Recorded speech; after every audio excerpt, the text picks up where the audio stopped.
2026 के लिए CA inter restart batch है ये। मतलब ऑनलाइन में हम लोग रीस्टार्ट कर रहे हैं, ऑफलाइन में तो ऑलमोस्ट सिलेबस कंप्लीट हो चुका है। तो कैसे रिवीजन करें? जो बच्चे रिवाइज कर रहे हैं, जिनका सिलेबस कंप्लीट हो गया है, वो कैसे रिवाइज करें अपने सिलेबस को, और जो पहली बार भी पढ़ रहे हैं वो कैसे पढ़ें, और कौन कौन सी ऐसी बातें हैं जिसे हम थ्रू आउट अपने रिवीजन में या पढ़ते समय किन बातों का ध्यान रखें। अगर आप अभी सितंबर 25 अटेम्प्ट के लॉ पेपर की बात करें तो सारे बच्चों का लगभग एक ही बोलना है कि लॉ का पेपर सबसे टफ था। केवल टफ नहीं था, अगर हम पिछले 5-6 साल की बात करें अटेम्प्ट की, नहीं तो भी इतना टफ पेपर नहीं आया था। टफ किस सेंस में था, क्या चीजें टफ थी? क्या हम क्वेश्चन समझ नहीं पा रहे हैं, कि क्वेश्चन का आंसर नहीं कर पा रहे हैं, कि हमारा कॉन्सेप्ट नहीं है, कि टफ क्या था? अगर एमसीक्यू की बात करें बेटा तो 19 पेजेस के एमसीक्यू थे। अब आप लेंथीनेस का अंदाजा लगा लीजिए।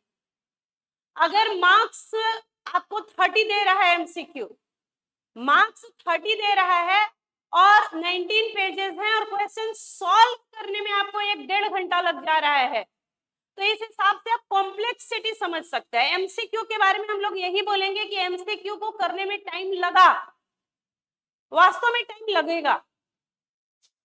और अगर बच्चा 30 मार्क्स के लिए अपना 1-1.5 घंटा एमसीक्यू में दे दे तो वैसे ही घबरा जाएगा डिस्क्रिप्टिव क्वेश्चन को देख के, क्या मेरे पास टाइम ऑलमोस्ट हाफ बचा हुआ है और क्वेश्चन मुझे 70% करने हैं। तो क्या ऐसी बातें हैं जिन्हें हम लॉ के प्रिपरेशन में फ्रॉम वेरी बिगिनिंग, जिन बातों को हम कंसंट्रेट करें, वो कौन सी बातें हैं जो हमें कंसंट्रेट करनी होंगी? तो सबसे पहली बात, आप अपने दिमाग में कुछ चीजें एकदम सेट करें। पहला सेट करें कि आपका जो क्वेश्चन होगा वो कॉन्सेप्चुअल होगा। पहला चीज जो आप सेट करें अपने दिमाग में, वो ये सेट करें कि क्वेश्चन जो है वो कॉन्सेप्चुअल होगा ही होगा। मतलब कॉन्सेप्चुअल क्लैरिटी हर चैप्टर की होनी ही चाहिए।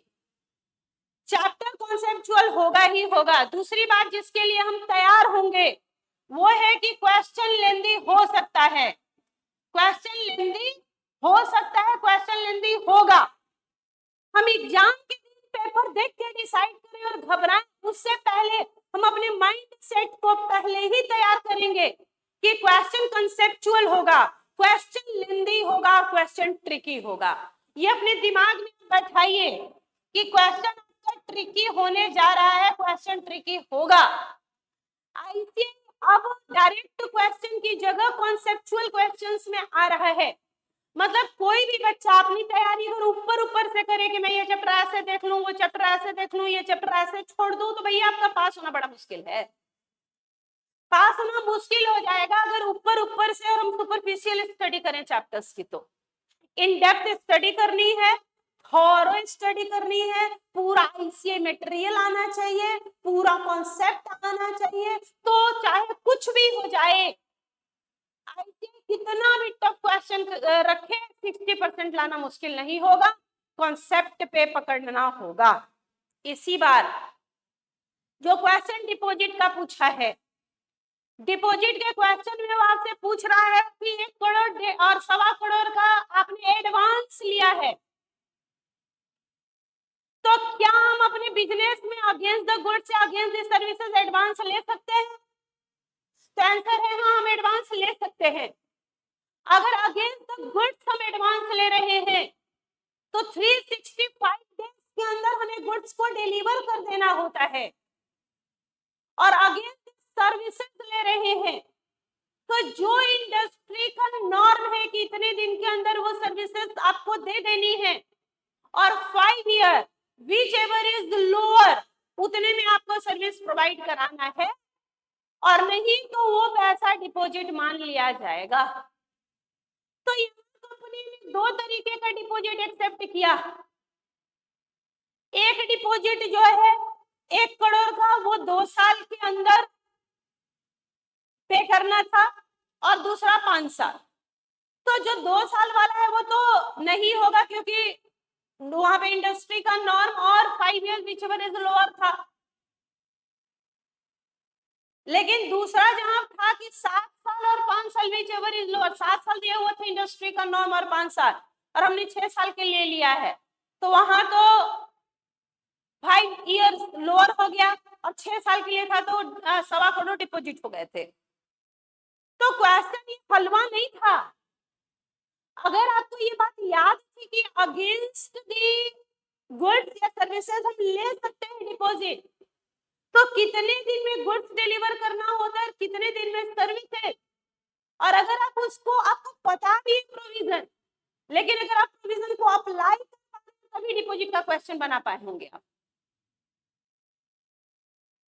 तो डिपॉजिट चैप्टर में जैसे पहला चैप्टर है डिविडेंड, डिविडेंड चैप्टर को अगर हम लोग देखें तो डिविडेंड चैप्टर के अंदर 2 सेक्शंस पे कमांड बनाना होगा, सेक्शन 123 एंड सेक्शन 127, जहां से हमसे वो क्वेश्चन डिस्क्रिप्टिव पूछ सकते हैं।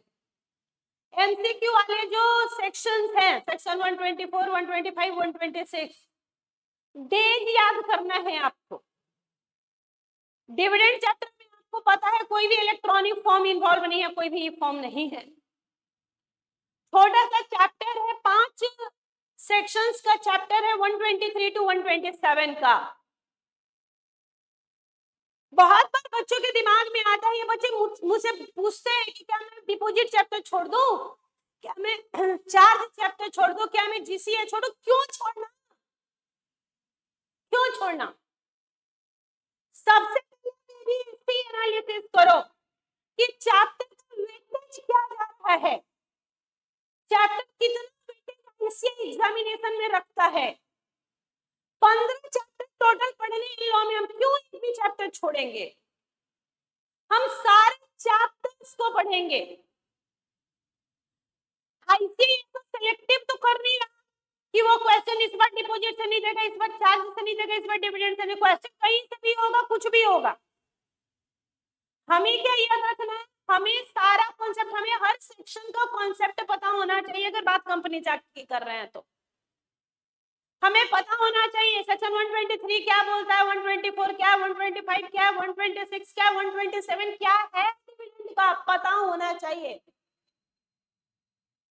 आईसीए एग्जामिनेशन में आप कभी भी सिलेक्टिव स्टडी करके सीए नहीं बन पाइएगा। तो सबसे पहले दिमाग में रखिए कि मुझे 15 चैप्टर पढ़ के जाना है, एग्जामिनेशन में बैठना है जनवरी 26 अटेम्प्ट में। सारे चैप्टर थोरोली पढ़ने हैं, आईसीआई का एक एक लाइन हम रीड करेंगे। हम आपको इसका हैंड रिटन नोट्स दे देंगे, आपको नोट्स की चिंता नहीं करनी है। हम आपको हैंड रिटन नोट्स देंगे जिसमें हाथ से लिखा हुआ, आपको नोट्स पे नहीं लिखना, उस नोट्स को बस पढ़ना, समझना, आईसीआई का मॉड्यूल पढ़ना, उसको क्वेश्चन में इंप्लाई करना और अपने आप को तैयार करना, ये आपका काम होगा। लिखने का नोट्स बनाने का टाइम हम लोग बचा लेंगे, आपको हैंड रिटन डिटेल्ड नोट्स देंगे हम, डिटेल्ड, जिसमें उस चैप्टर का पूरा डिटेलिंग है, पूरा डिटेलिंग है, आपको समझाएंगे, हम हैंड रिटन नोट्स दे देंगे, चैप्टर समझा देंगे। उसके बाद आईसीआई के मॉड्यूल खोलिए और आईसीआई में मॉड्यूल में उस जो भी चैप्टर चल रहा है, जो भी सेक्शन चल रहा है, उसको आप एकदम थोरोली रीड कीजिए। आईसीआई जो अपना मॉड्यूल के नीचे इलस्ट्रेशंस देता है, उस इलस्ट्रेशंस को बनाइए। बहुत अच्छा स्टडी मटेरियल आईसीआई ने बनाया है। वो जो आपको कॉन्सेप्ट के बाद क्वेश्चन, कॉन्सेप्ट के बाद टॉपर्स की जो बुक मिलेगी आपको लॉ की, उसमें भी इसी तरीके से बुक का प्रेजेंटेशन है। कॉन्सेप्चुअली हर कॉन्सेप्ट को ध्यान में रख के बुक को बनाया गया है। आपके पास पढ़ने के लिए हैंड रिटन नोट्स है, आपके पास पढ़ने के लिए टॉपर्स का बुक है, आपके पास आईसीए मटेरियल है। 3 बुक है आपके पास, 3 चीजें हैं जो आपको पढ़नी है। जब ये तीनों चीजें हो जाए, और बहुत बार बच्चे बोलते हैं कि भाई मैं क्वेश्चन की प्रैक्टिस करूंगा जब syllabus, no, this is also big mistake कि हम पूरा सिलेबस पहले फिनिश करते हैं फिर हम क्वेश्चन बनाएंगे। नहीं, हम जैसे एक एक चैप्टर फिनिश करेंगे, वैसे वैसे हम उस चैप्टर के सारे क्वेश्चन करेंगे। आईसीआई के हर चैप्टर के अंत में जो डिस्क्रिप्टिव क्वेश्चंस दिए हैं उन्होंने, वो सब पास्ट के क्वेश्चन है, वो आए हुए क्वेश्चंस हैं। अगर आप कॉन्सेप्चुअली क्लियर हैं तो आपसे क्वेश्चन बनना चाहिए। हर एक चैप्टर के बाद आईसीआई को पूरा एक बार रीड करेंगे और एक बार आईसीआई के पूरे क्वेश्चंस बनाएंगे हम। अपने पढ़ने में कमी रखते हैं, जो भी बच्चा ये करके गया वो कंफर्टेबल है पेपर के अंदर। हाँ, उसका एक्सपेक्टेशन था कि 80 लाएगा, 80 नहीं लाएगा, पर 60 कहीं नहीं जाएगा।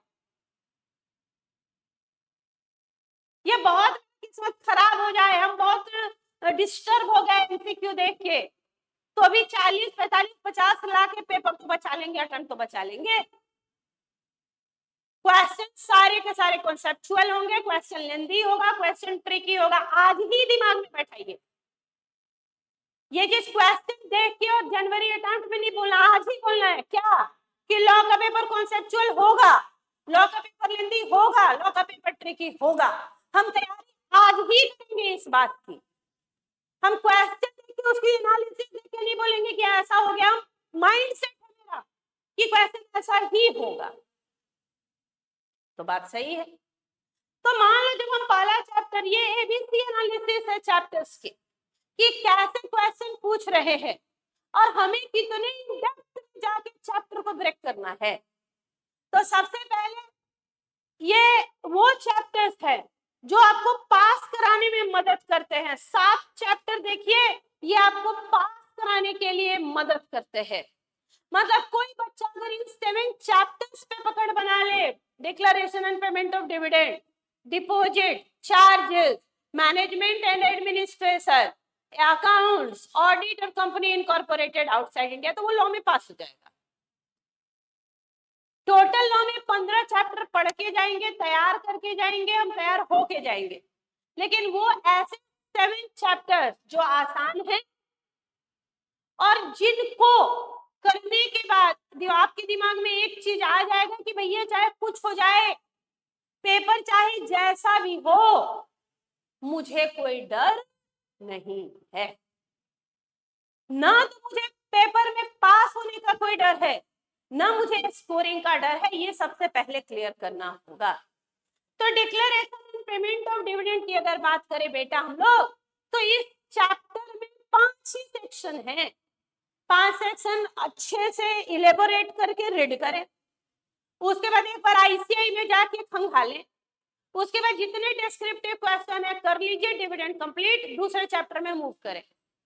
दूसरा चैप्टर है एक्सेप्टेंस ऑफ डिपॉजिट, बहुत कॉन्सेप्चुअल क्वेश्चन है, लेकिन अगर मैंने आपको पढ़ाया है, आपने मुझसे पढ़ा है, तो आपको डिपॉजिट आसान लगता है क्योंकि हमने पूरा तोड़ा है डिपॉजिट को।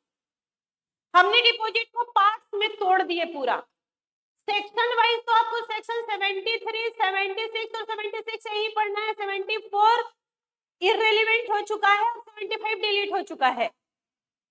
तो सेक्शंस अगर डिपॉजिट चैप्टर में हम लोग बात करें तो 3 ही हमारे काम के सेक्शंस हैं, सेक्शन 73, सेक्शन 76 और सेक्शन 76A। अब यहाँ पे सबसे पहले हमें 3 सेक्शंस पढ़ लिए, उसके बाद इन्होंने बताया कि इसमें से बताओ क्या डिपॉजिट है क्या डिपॉजिट नहीं है। जैसे इस बार भी क्वेश्चन पूछा तो आपको एक लिस्ट इन्होंने दिया हुआ है कि ये निगेटिव लिस्ट, ये डिपॉजिट नहीं है। इसको छोड़ के पब्लिक से आप जो भी अमाउंट रिसीव करते हैं, पैसे रिसीव करते हैं, वो डिपॉजिट है। इसको छोड़ के जो भी पैसे आप पब्लिक से एक्सेप्ट कर रहे हैं, पब्लिक से ले रहे हैं, वो डिपॉजिट है। तो अब सवाल ये है बेटा कि हम किस किस नाम से पैसा पब्लिक से ले रहे हैं। अब वो डायरेक्ट नहीं, उसमें बहुत सारे, आप अगर प्राइवेट कंपनी है, प्राइवेट कंपनी अपने डायरेक्टर से या उनके रिलेटिव से लोन लेती है, पब्लिक कंपनी अपने डायरेक्टर से लोन लेती है, तो वो जो लोन अमाउंट है वो डिपॉजिट कब नहीं होगा, जब वो उनका सेल्फ फंड है बेटा, सेल्फ जनरेटेड फंड है। अगर डायरेक्टर कहीं से बोरो करके लोन लेके कंपनी को उधार दे रही है तो वो डिपॉजिट हो जाएगा। अगर प्राइवेट कंपनी का डायरेक्टर या उसका relative self generated fund company को दे रहे हैं तो वो डिपॉजिट नहीं है। लेकिन कहीं से बोरो करके दे तो वो डिपॉजिट है। तो वहां पे कॉन्सेप्ट है कि कॉन्सेप्ट को जब आपने पढ़ा, जो क्वेश्चन पूछ रहा है इसलिए वहां पे उस कॉन्सेप्ट का एप्लीकेशन इंप्लीकेशन है आपको लगवा वहां पे, और वो कॉन्सेप्ट लगाओ और कॉन्सेप्ट लगा के बताओ डिपॉजिट है कि नहीं है। बताएं अगर आपकी कॉन्सेप्चुअल क्लैरिटी है नहीं तो क्या इतना एनालिटिकली सोच पाएंगे क्या क्वेश्चन को?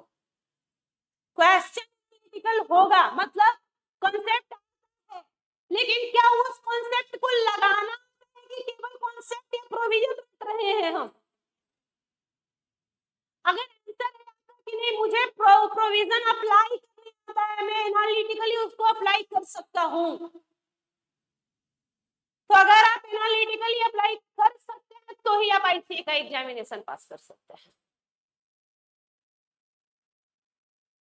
तीसरे चैप्टर में आएंगे, चार्जेस का चैप्टर है। यहां हम लोन लेंगे जिसके बदले में गिरवी रखेंगे। अगर हम अपनी इमूवेबल प्रॉपर्टी को गिरवी रखेंगे तो हम बोलेंगे मॉर्गेज क्रिएट किया है। मूवेबल प्रॉपर्टी को गिरवी रखेंगे तो प्लेज और स्टॉक इन ट्रेड के अगेंस्ट लोन ले रहे हैं तो हाइपोथेकेशन। तो क्या ये किसी कंपनी के लिए बहुत बड़ी बात है कि उसका एसेट गिरवी है?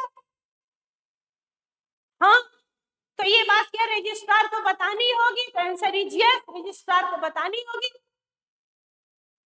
ये बात रजिस्ट्रार को बतानी होगी। जब लोन का रीपेमेंट कर दे तो भी बताना होगा, रजिस्टर मेंटेन करना होगा। तो ये जो बातें क्रिएशन से लेके और पेमेंट तक मॉडिफिकेशन, चेंजेस हुए हैं तो मॉडिफिकेशन, और पेमेंट कर दिया तो सेटिस्फैक्शन, ये सारी बताना। यहाँ पे भी सेक्शन 77 to 87 का रेंज है, 11 सेक्शन का ये चैप्टर है, ई फॉर्म से सीएचजी 10 तक। ये चैप्टर भी अकेला नहीं आता, बहुत बार चार्जेस डिविडेंड मिला के क्वेश्चन पूछे, जीसीए के साथ क्वेश्चन पूछ रहे हैं। तो अगर हर चैप्टर की कॉन्सेप्चुअल क्लैरिटी है और हर चैप्टर को आप एनालिटिकली पढ़ रहे हैं कि हाँ ये क्यों हो रहा है, क्या हो रहा है, कैसे हो रहा है, और उन चीजों को अगर हम लगा पा रहे हैं, अप्लाई कर पा रहे हैं, तो फिर आपको बिल्कुल भी डरने की बात नहीं है। कोई आपको फेल नहीं करवा पाएगा एटलीस्ट लॉ पेपर में। फिर हम आते हैं अपने चौथे चैप्टर की ओर जिसका नाम है मैनेजमेंट एंड एडमिनिस्ट्रेशन।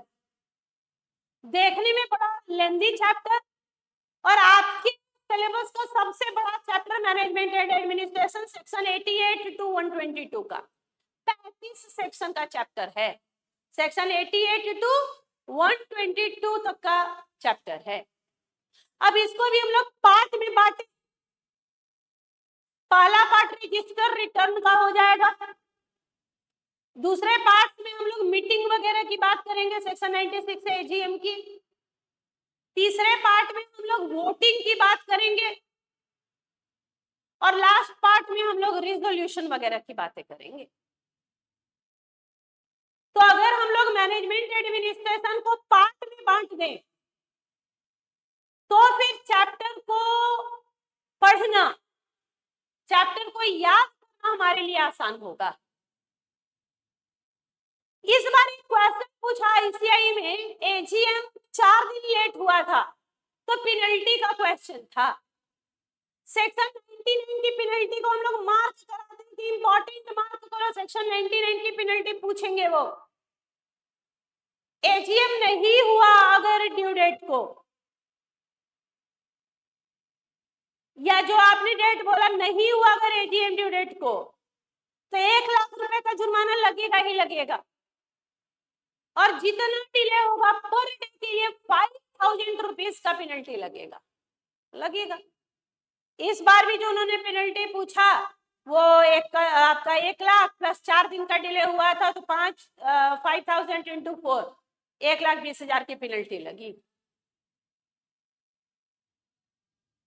उसके बाद वोटिंग इंपॉर्टेंट है, मीटिंग इंपॉर्टेंट है, रिजोल्यूशन इंपॉर्टेंट है।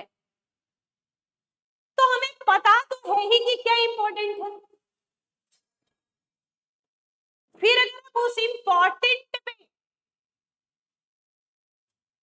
टाइम नहीं लगा रहे, एक एक सेक्शंस को अगर हम एनालिटिकली नहीं पढ़ रहे हैं और अगर हम उसको अप्लाई कर पा रहे हैं तो गलती तो हमारी है, तो गलती तो हमारी है। उसके बाद हम नेक्स्ट चैप्टर में जब मूव कर रहे हैं बेटा, उसके बाद जब हम नेक्स्ट चैप्टर की ओर मूव करते हैं तो नेक्स्ट चैप्टर है हमारा अकाउंट्स ऑफ कंपनीज का। नेक्स्ट चैप्टर है हमारा अकाउंट्स ऑफ कंपनी का। अकाउंट्स ऑफ कंपनीज चैप्टर के अंदर सेक्शन 128 टू 138 सेक्शंस का ये रेंज है। सेक्शन 128 टू 138 सेक्शन का रेंज है। चैप्टर फिर से बड़ा है, कुछ सेक्शन बहुत इंपॉर्टेंट है, जैसे भाई सीएसआर, इस बार भी सीएसआर का क्वेश्चन पूछा। सीएसआर का 3 इयर्स का आपको उसने टर्नओवर दे दिया और बोला कि जो प्रॉफिट है वो 20% मार्जिन है। जो प्रॉफिट है वो टर्नओवर का 20% मार्जिन रखता है। तो क्वेश्चन डायरेक्ट नहीं था, टर्नओवर 3 साल का दिया था, 20% प्रॉफिट है तो सबका 20% निकाल लेंगे, उनका एवरेज निकाल लेंगे। अगर नेट प्रॉफिट 5 करोड़ या उससे ज्यादा है तो भैया सीएसआर लगेगा। उन्होंने जो कंपनी दी वो फॉरेन कंपनी है, इनकॉर्पोरेटेड आउटसाइड इंडिया हुई थी, तो क्या सीएसआर एप्लीकेबल है? हाँ भाई, CSR is applicable to every company. CSR is applicable to every company including foreign company। 5 crore से ज्यादा 15 करोड़ आ रहा था एवरेज, तो हाँ लगेगा आप CSR। क्वेश्चन पूछ रहा है कि CSR कमेटी बनानी है कि नहीं बनानी, तो अगर आपका CSR मैंडेट 50 लाख से कम है तो आपको CSR कमेटी नहीं बनानी होती है। 30 लाख निकल के आ रहा था तो भाई CSR कमेटी नहीं बनानी। तो ऐसा नहीं कि क्वेश्चन कहीं आसमान से टपक रहा है बेटा, क्वेश्चंस हमारे पढ़े हुए हैं। हाँ, क्वेश्चन हो सकते हैं कि आपको ये वो टर्नओवर का 20% कैलकुलेट करवा रहे हैं, ये नया हो सकता है, पर कॉन्सेप्ट तो वही है। CSR section 135 very very very important. आएगा question section 130, 131, 134 board report, 137 filing of financial statements. तो क्या सेक्शंस इंपॉर्टेंट है, कौन कौन से सेक्शंस इंपॉर्टेंट है, ये हमें पता तो है ही। हम प्रोविजन पढ़ भी समझ भी रहे, या पर क्या इंप्लाई कर सकते हैं क्या? तो हमें इस पे भी काम करना है। मतलब हमने प्रोविजन पढ़ लिया और उसके बाद चलो क्वेश्चन बनाओ। क्वेश्चन देखो कि जो तुमने प्रोविजन पढ़ा उस पे बेस्ट क्वेश्चन बन रहा है कि नहीं बना, ये देखो, ये जरूरी है। मतलब हर दिन आप जो चैप्टर पढ़ेंगे, जो प्रोविजन पढ़ेंगे, उसमें बेस्ट क्वेश्चन सॉल्व कीजिए क्लास में मेरे साथ और बताइए क्वेश्चन सॉल्व करके कि क्या क्वेश्चन सॉल्व हुआ। अगर आंसर है कि मुझसे क्वेश्चन सॉल्व हो रहे हैं तो कॉन्सेप्चुअल क्लैरिटी तो है। हाँ, एग्जाम क्वेश्चन 1.5 पेज का होगा, ये लेंथी हो सकता है।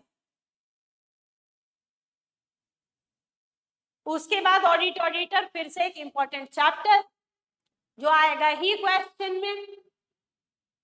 कंपनी इनकॉर्पोरेटेड आउटसाइड पे भी बड़ा ध्यान दिया हुआ है। इस बार भी कंपनी इनकॉर्पोरेटेड आउटसाइड से क्वेश्चन एमसीक्यू भी है, डिस्क्रिप्टिव भी है, आएगा ही आएगा कंपनी इनकॉर्पोरेटेड आउटसाइड से क्वेश्चन। इस बार तो एक क्वेश्चन पूछा है उन्होंने कि जो ऑफिशियल डॉक्यूमेंट होते हैं वो किस लैंग्वेज में होने चाहिए, बताओ। ऑफिस के बाहर जो आपने डिस्प्ले किया है एड्रेस वगैरह, वो तो इंग्लिश में भी होना चाहिए, लोकल लैंग्वेज में भी होना चाहिए, इंग्लिश में भी होना चाहिए, लोकल लैंग्वेज में भी होना चाहिए, लेकिन बाकी जगह बाकी डॉक्यूमेंट्स इंग्लिश में भी होंगे तो चलेगा। किस कदर वो क्वेश्चन पूछ रहे हैं आपसे।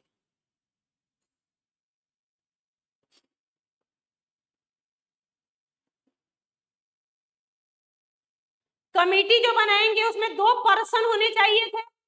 सीएसआर कमेटी अगर फॉरेन कंपनी का बना रहे हैं तो उसमें 2 पर्सन होने चाहिए थे। एक पर्सन जो फॉरेन कंपनी के बिहाफ में यहाँ सारे डॉक्यूमेंट रिसीव करता था, जो रेसिडेंट होना चाहिए था। तो कमेटी जब वो बनवा रहा था तुमसे सीएसआर कमेटी, तो सोचो सीएसआर कमेटी पे बेस्ड है वो आपसे नेटवर्थ, टर्नओवर और नेट प्रॉफिट पे नहीं खेल रहे हैं। इस बार नेट प्रॉफिट तो कैलकुलेट करवाया आपसे, पर क्वेश्चन में सीएसआर कमेटी से क्वेश्चन पूछ रहे हैं बेटा, सीएसआर कमेटी से क्वेश्चन पूछ रहे हैं। मतलब किस हद तक जाके वो हमसे एनालिसिस कराएंगे क्वेश्चन का, ये आपको नहीं पता। तो प्रिपेयर होइए इस तरीके से कि हम हर तरीके के क्वेश्चन के लिए रेडी हैं। तो सबसे पहले क्या करेंगे हम, सबसे पहले हम इन 7 चैप्टर्स पे पकड़ बनाएंगे। उसके बाद हम आ जाएंगे उन चैप्टर्स पे जिसके बिना हम जा ही नहीं सकते पेपर में, थर्ड मॉड्यूल। तो हम शुरू करेंगे, सेकेंड मॉड्यूल को कंप्लीट करेंगे। हम चैप्टर शुरू करने जा रहे हैं मैनेजमेंट एंड एडमिनिस्ट्रेशन से। चैप्टर हम रिवीजन शुरू करने हैं मैनेजमेंट एंड एडमिनिस्ट्रेशन से। Management administration, dividend, accounts audit, audit auditor, और उसके बाद कंपनी इनकॉर्पोरेटेड, आउटसाइड इंडिया। पहले ये 5 चैप्टर पढ़ेंगे। उसके बाद रिवीजन में हम आएंगे तो हम ये 4 चैप्टर पढ़ेंगे थर्ड मॉड्यूल। पहले पढ़ेंगे सेकेंड मॉड्यूल, फिर पढ़ेंगे थर्ड मॉड्यूल, और फिर पढ़ेंगे फर्स्ट मॉड्यूल। तो हमारा रिवीजन शेड्यूल जो है उसमें चैप्टर्स क्या कवर होने जा रहे हैं बेटा, कैसे कैसे पढ़ रहे हैं हम लोग पहला प्रेफरेंस देंगे सेकेंड मॉड्यूल को। सेकेंड मॉड्यूल हमें पास करने में मदद करेगा, स्कोरिंग में मदद करेगा। उसके बाद हम सेकेंड प्रेफरेंस देंगे थर्ड मॉड्यूल को। थर्ड मॉड्यूल में अदर लॉ है, थर्ड मॉड्यूल में अदर लॉ और एलएलपी है, इसको सेकेंड प्रेफरेंस देंगे, इसमें टाइम भी लगाएंगे। और थर्ड जो है हम फर्स्ट मॉड्यूल में जाके और उनके चैप्टर्स पढ़ेंगे। फर्स्ट मॉड्यूल में जाएंगे और उनके चैप्टर्स हम पढ़ेंगे उसी क्रम में, जैसे पहले पढ़ेंगे हम चार्जेस, डिपॉजिट, और उसके बाद हम शेयर कैपिटल, प्रोस्पेक्टस, इनकॉर्पोरेशन और प्रिलिमिनरी की ओर मूव करेंगे। तो ये हमारा ऑर्डर होगा पढ़ने का। फर्स्ट प्रेफरेंस सेकंड मॉड्यूल को देंगे, सेकंड मॉड्यूल से हमारा फ्लो बन जाएगा, कैसे पढ़ना है, कैसे एनालिसिस करना है, कैसे स्कोरिंग करना है, ये पॉइंट्स आ जाएंगे। तो हम चलेंगे अपने अदर लॉ पे। अदर लॉ का रिवीजन 6 बार होगा, 6 टाइम्स। एक बार हम आपके साथ करें, आप मेरे साथ करें, उसके बाद 5 बार और रिवाइज करना होगा other law. Other law company law में क्या अंतर है बेटा, कंपनी लॉ के जो टर्मिनोलॉजी है बड़े हमें नॉन टर्मिनोलॉजी है। हम जानते हैं कंपनी क्या होती है, डिविडेंड क्या होता है, ऑडिटर क्या होता है, अकाउंट्स क्या होता है, प्रोस्पेक्टस क्या होता है, शेयर कैपिटल डिवेंचर क्या होता है, डिपॉजिट क्या होता है, चार्ज क्या, हम ये सारे टर्म्स जानते हैं। इनके साथ हमारा फैमिलियर रिलेशनशिप है। लेकिन अदर लॉ के जो टर्मिनोलॉजी है वो उनके साथ हमारा फैमिलियर नहीं है। हम इंटरप्रिटेशन में जब प्राइमरी रूल पढ़ते हैं, literal interpretation, reasonable interpretation, beneficial construction, institution generous, exceptional construction, तो ये हमारे फैमिलियर वर्ड्स नहीं है। जब हम नॉसिचर और सॉसिस पढ़ते हैं, कॉन्टेम्पोरानिया एक्सपोजियो पढ़ते हैं, ये हमारे डेली यूज के हमारे नॉन या फैमिलियर टर्म्स नहीं है। तो जिस तरीके से हम कंपनी में फैमिलियर हैं, कंपनी की टर्मिनोलॉजी में फैमिलियर है, क्या उसी तरीके से हमें अदर में उतना ही फैमिलियर होना होगा? Answer is yes. आपसे कोई पूछे नॉसिचर और सॉसेस, कॉन्टेम्पोरानिया एक्सपोजियो, इज्यूस्टेंस जेनेरिक्स, तो आपको लगे कि भाई ये तो मुझे सारे आते हैं। आपसे कोई बोले इंटरनल एड, आपको बोले कोई एक्सटर्नल एड, आता है?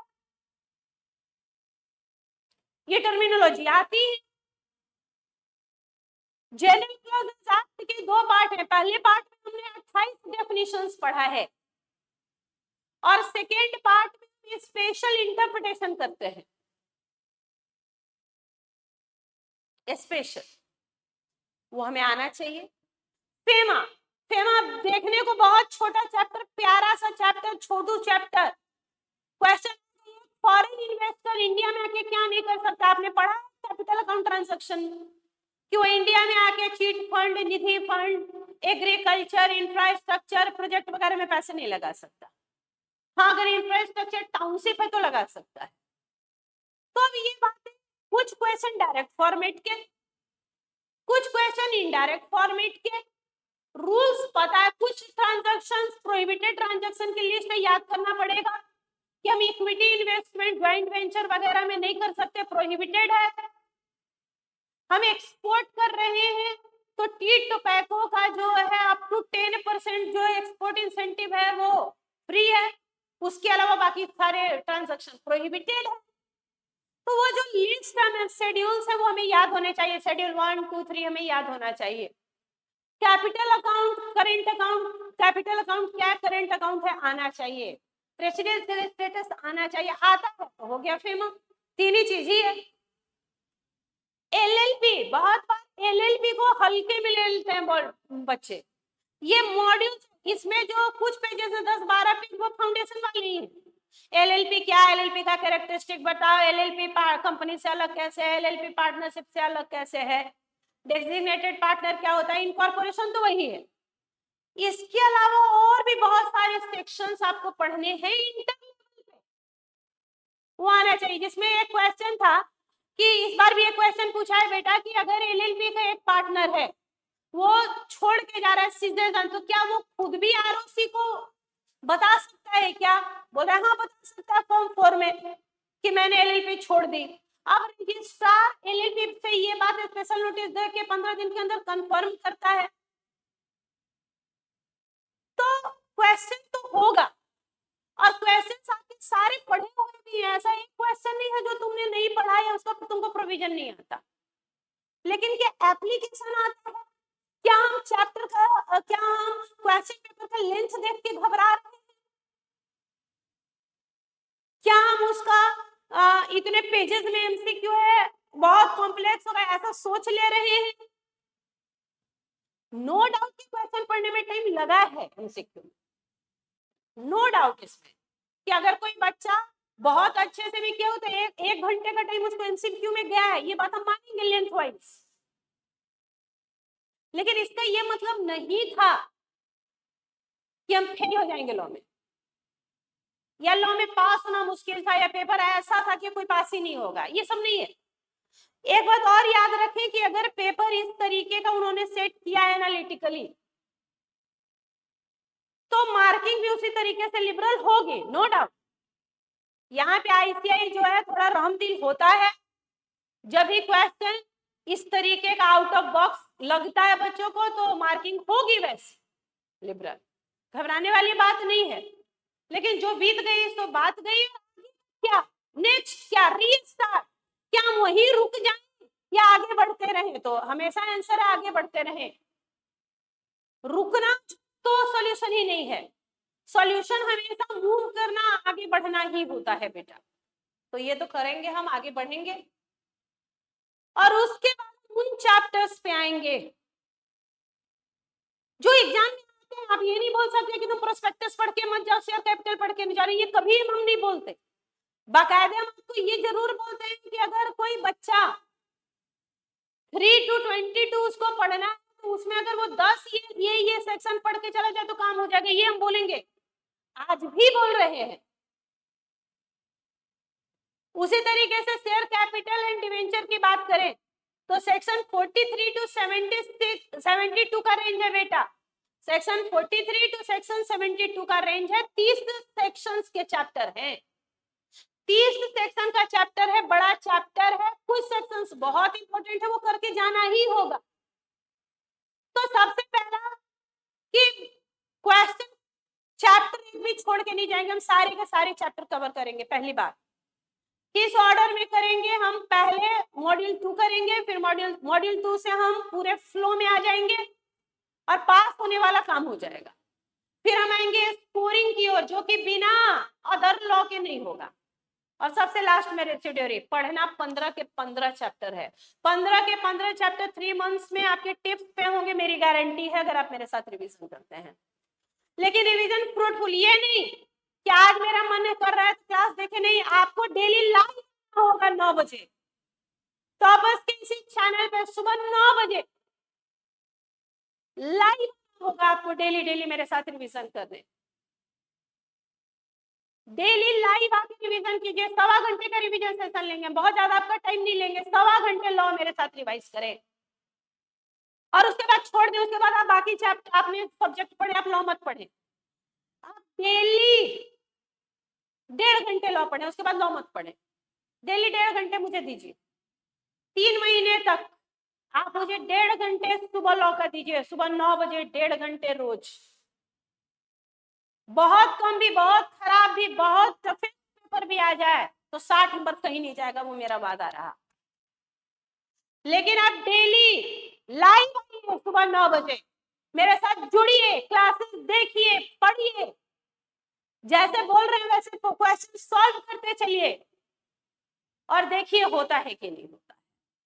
तो कल से आज एक इंफॉर्मेटिव वीडियो था जिसमें हमने एक इंफॉर्मेशन दिया कि क्या क्या पढ़ना है, कैसे पढ़ना है, पूरा सिलेबस इंपॉर्टेंट है, पूरा कॉन्सेप्चुअली पढ़ेंगे, 3 चीजों के लिए तैयार रहेंगे। 4, पहला क्वेश्चन कॉन्सेप्चुअल होगा, क्वेश्चन लेंथी होगा, क्वेश्चन ट्रिकी होगा और क्वेश्चन एनालिटिकल होगा। माइंडसेट तैयार कीजिए, जितना अच्छा माइंडसेट रहेगा उतना अच्छा हम परफॉर्म कर सकते हैं। तो इस माइंडसेट के साथ कल से सुबह 9 बजे मैनेजमेंट एंड एडमिनिस्ट्रेशन के साथ आपसे मुलाकात होगी। Management administration, dividend, accounts, audit और कंपनी इनकॉर्पोरेटेड आउटसाइड इंडिया, उसके बाद अदर लॉ और उसके बाद फर्स्ट मॉड्यूल। इस तरीके से हमारा रिवीजन शेड्यूल होगा। रिवीजन शेड्यूल मैंने आज जारी किया है टॉपर्स के ऐप पे और यूट्यूब लाइव डेली क्लासेस चलेंगी, आपको क्लासेस मिल जाएंगी। आप मेरे साथ जुड़े और जनवरी में बहुत से अच्छा से अच्छा करने के बारे में, लॉ के बारे में सोचें। तो कल सुबह 9 बजे आपसे मुलाकात होगी। स्वस्थ रहें, व्यस्त रहें, मस्त रहें, लगे रहें और सारा खेल लगने का है ICAI एग्जामिनेशन का।